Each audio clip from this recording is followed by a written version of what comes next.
The issue is a lot of people are uncomfortable with failure. And so when they fail, what do? They sweep those feelings under the rug. So it's almost as if failure has no consequence. But the truth is that you must feel the failure in order to what? Grow. Most people are unwilling to admit that to themselves. Your ego's too big. That's why you never succeed. That feeling of failure humbles you, dampens your ego, so that you can understand the circumstance for what it is, an opportunity to improve. Fear of failure is a real thing, and I embrace it. It's not that I ignore the possibility of failure or that, I understand it's part of the process, and I do fear failure, but I've modulated that fear into positive energy.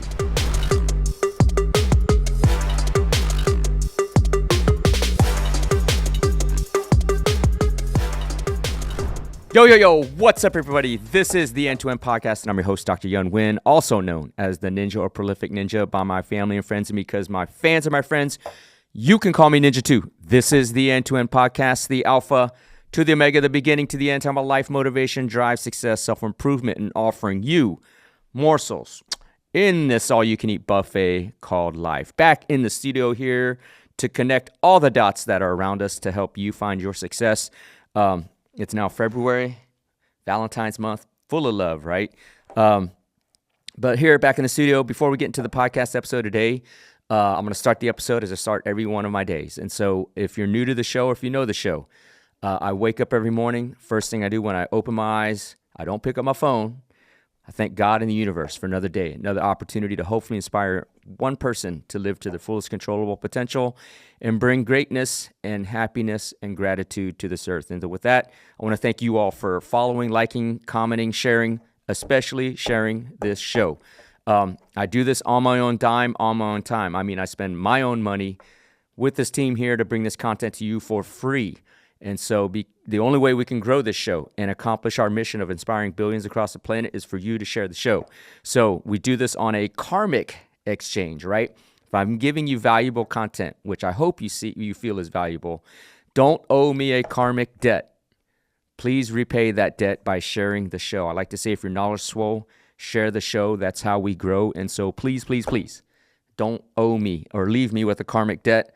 If you find any value, just even 0.01% value, please share the show. And that's how we restore the balance in the world and spread the mission. So with that, it's February.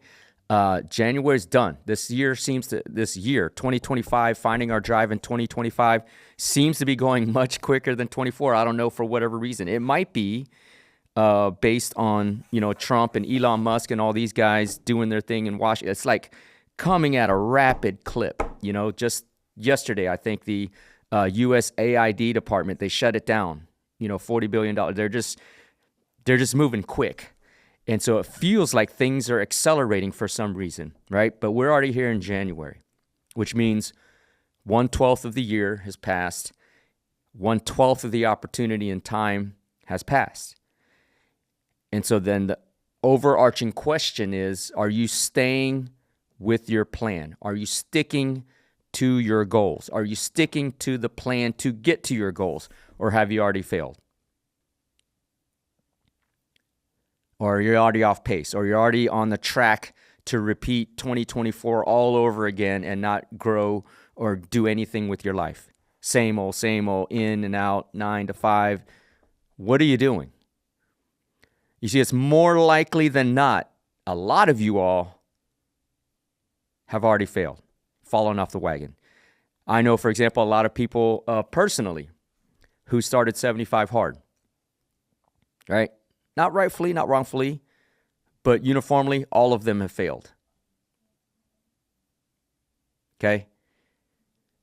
All of them. At least 10 people started 75 hard. And if you don't know what 75 hard is, it's a mental strengthening conditioning program started by Andy Frisella, founder of First Form and Supplement Superstores or whatever, $1 billion guy.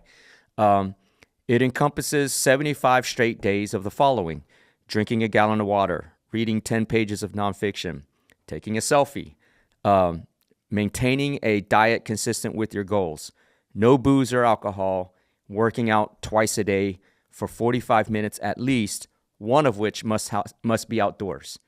right? And they can't be consecutive back to back. They got to be separated by several hours. So very, very disciplined, very hard to do. I've done it 4 times. Very, very hard to do. It's called 75 hard, not 75 make it easy. It's 75 hard. The crux of it, though, is zero compromise, full accountability. So if you fail to do any of those elements in any particular day, you got to start over. Got to start over. So you could be on day 74, go to bed, forget to take your selfie. You got to go back to day 1. It's a mental strengthening program. But my point is that so far in 2025, everybody that I've known has started it has failed. But that's okay. Failure is part of the process. Okay, failure is part of the process. But here's where the problem is. Most people do not feel their failure. I'll repeat that again.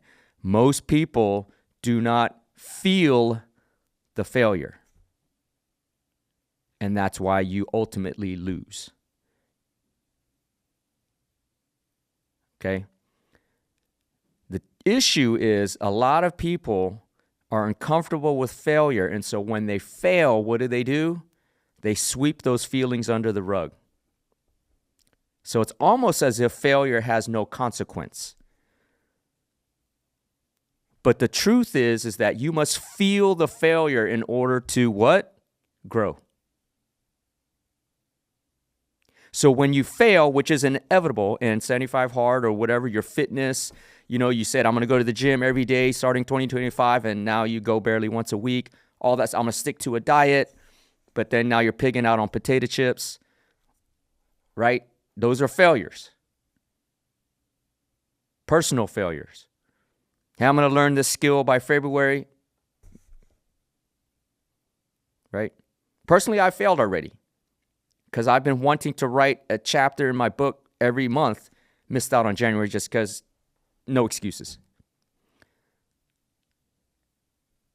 But you have to feel the failure in order to grow, because if you sweep it under the rug, that means there's no consequence to failing. And so then you'll never change your habits to succeed.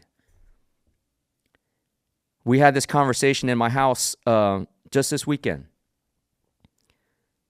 With Nate, my son, who's a Division I basketball player now. When he loses a game and has a poor performance, if you're an athlete, you know this. I'm just like this. If you have a poor performance, you don't want that coddling, oh, it's okay, we'll get him next time. We don't want that BS, at least for a while.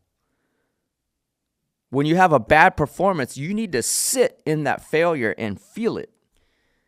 And feel how shitty it is and how much it hurts and how painful it is. Because going forward, what happens? You want to avoid that. You want to avoid feeling shitty. So what you're going to do? Work on the habits to succeed. But if you never allow yourself to feel shitty, if you never allow yourself to really absorb the sense of failure, man, and not the negative self-talk, but sometimes like, damn, I sucked that day. Damn, what did I do wrong in my preparation? Damn, what did I do? What was my mental state in the moment? Damn, what did I think at this time versus that time? What could I have done differently? You got to get through all of that before you can move on. But going through all of that is a very real, raw feeling of, damn, I suck. And most people are unwilling to admit that to themselves.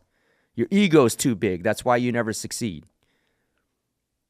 That feeling of failure humbles you, dampens your ego so that you can understand the circumstance for what it is, an opportunity to improve. But without that humbleness, your ego is going to be like, oh, I'm better than this, man. It was something else that caused me to fail. And you will never, ever improve. So when you sweep that feeling of failure under the rug, you're doing yourself a disservice. You are preventing your own success. Because failure is inevitable. I've lost trials before. And it sucks. It sucks for me. It sucks for my client because Now my feeling of what was justice for them didn't happen. Feels shitty. Put a lot of time, a lot of investment, a lot of emotional investment, money investment, time, money, all that. And then when you lose, damn. You don't get paid. You lost all this sunk money. You're replaying the whole trial in your mind. Man, this came up, this issue came up. What did I say? What could I have done? What could I have said differently? How could I position the case? But you know what? That process of damn this sucks, what, why, how? You're refining your process and mental thought process for success. You're capturing these images of why you failed so that when you encounter the same situation in the future, you know how to handle it to succeed. But man, if I was like, just another trial, we messed up, there's going to be 1,000 more, we'll get it next time. That's some bullshit talk. For real. Because you never learn to get better. So how can you even hope to get better and succeed and reach higher goals? If you're like, wasn't my fault, man. Gosh, jury didn't understand. No big deal. Or with Nate, man, took the shot, airballed it. No big deal. I'll make the next one. No. It's what did I do? What was I thinking? What in that moment, did I have the right position? Was my launch angle right? Did I put the right force behind it? Did I have my elbow high enough? Was my balance on, or was I leaning left, or was I leaning right? My stance too wide? Was it too narrow? Was I distracted as I shot? I don't know. But these are things you have to work out in order to refine your process to avoid the same mistakes. Don't sweep your failures under the rug, folks. That is the worst thing you can do in failure. And I guarantee you by now, a lot of y'all, if not all of y'all, have failed some of your goals that you set out on January 1. The good news is that it's a process. One failure doesn't define you. 10 failures does not define you, because you always have a redemption opportunity. See, that's the joy of life, is redeeming your failures. But if you sweep them under the rug, or if you quit, worst of all, you can never be redeemed. Right? Life's journey is about redemption. My good friend John Ray, the mass torts strategist, the litigation strategist who's worked on $1 trillion of litigation, has helped 5 to 10 million people. I don't know the number. His quote, "Success is just the redemption of failure." And that's true. As long as you don't sweep the feelings of failure under the rug and avoid them. Embrace it. Embrace that feeling of, damn, I suck, but let me get better. Embrace the feeling of, holy shit, man, I really fucked up on that one. Embrace it and learn from it and get better. That is the secret to it all. It's not some mastermind course. It's not some rah-rah, symposium or party or motivational speech. It's not, let's go get them, rah-rah. No, it's very simple. Work hard, fail, embrace the failure, learn, try again. It's really that simple, y'all. There's a technology expression. When you're developing new technology, it's fail early, fail fast, fail often. Because the more times you can fail quick, early, and often, the closer you are to the best final product. I'll repeat that again. Fail fast, fail early, fail often in terms of technology and product development. If you're launching a business, you got to fail quick. Learn those lessons. The faster you learn them, the closer you are to the end product where you can be really successful. But see, most people fail that first 1, 2, 3 times and like, fuck, this sucks. I'm going to quit. Oh, well, I hate this feeling of failing. It sucks. I'm going to do something else. not the way to approach it, but literally it is that simple. So here we are, February, Valentine's month, full of love, full of heart, full of happiness, full of failure, hopefully. But here we are, we're embracing failure to learn, to grow, to find our drive in 2025. Okay? Feel it. Embrace it. Use it. And that's the other thing. Before we close the episode, use that failure and that raw emotion of feeling shitty as fuel. Fear of failure is a real thing, and I embrace it. It's not that I ignore the possibility of failure or that, I understand it's part of the process, and I do fear failure. But I've modulated that fear into positive energy. Fuck that. I ain't gonna feel that ball of emotion with failure. I don't want that. So let me do everything I can to not get there. Right? You can use that fear because it hurts so bad. Use that energy, that potential energy, turn it to kinetic energy, and go after your goal in a better way. The fear can actually be fuel, and it's a motivator. It's a driver. Damn, I don't want to experience that again. So let me do everything else I can possibly do to not get that experience again, because it's going to happen. Right? So fail early, fail often, but embrace it. Do not avoid failure. Do not avoid the feelings associated with failure. Embrace it, use it, utilize it, learn from it, and that is the secret. That is fundamentally the secret. It is really that easy. Easier said than done, because most people do what? Sweep the feelings of failure under the rug. Avoid that. Use it. Use the feelings of failure to your success. So back in studio, great to share that message with you. It's early in the year. I presumed a lot of y'all have already failed. I've already failed, as I've already admitted, but I'm utilizing it. Actually, so in my case, not having written that chapter in my book, I feel disappointed in myself. Right? Despite all the other positive things I've done, we're close to you're over 300 cancer cases on our PFAS campaign now, and launching new initiatives, new relationships, all these things. It is all gas, no brakes, but I do feel disappointed in not having written a chapter in my book. And so I embrace that. Damn, man, I don't negatively self-talk, but I'm, man, it kind of sucks not living up to the promise I made to myself. And I hate that feeling. And so hopefully in February, I'll use that as fuel to get things done, even if it's just 5 pages of writing, in any case. But here we are in February. It's still early. You got time, but you cannot avoid the feeling of failure.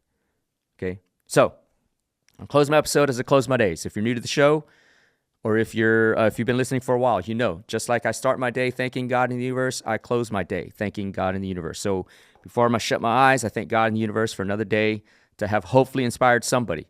And with that, I want to thank you all for listening to this episode and all my prior episodes. And again, do not owe me a karmic debt. That's how we operate here, right? I give you free content. Hopefully it's valuable and good. And if it is, don't owe me back if you don't share the show. So please do share the show. If you're knowledgeable, share the show. That is how we grow. Or support all the other initiatives that I'm working on. So right now, CuraConnector.com, CuraConnector.com, healthcare IT platform that's making home care much more efficient. Also, LegacyXToken.com, so crypto-based assets on the blockchain. So look them up, support those sites, and then most importantly, go to PFASinjuryAttorney.com. PFASinjuryAttorney.com. As I said, we're already helping over 300 clients with cancer pursue companies that may have contaminated the environment with the forever chemical, which is known to cause cancer. So support the show. Support these causes. There will be more that I'm launching throughout the year that you're going to hear and understand about. But in all of that, I understand that I'm going to fail in a lot of the process. I'm going to brace that failure and use that to grow to get to the finish line. So with that, thank you all for listening. Look forward to bringing another episode very, very soon.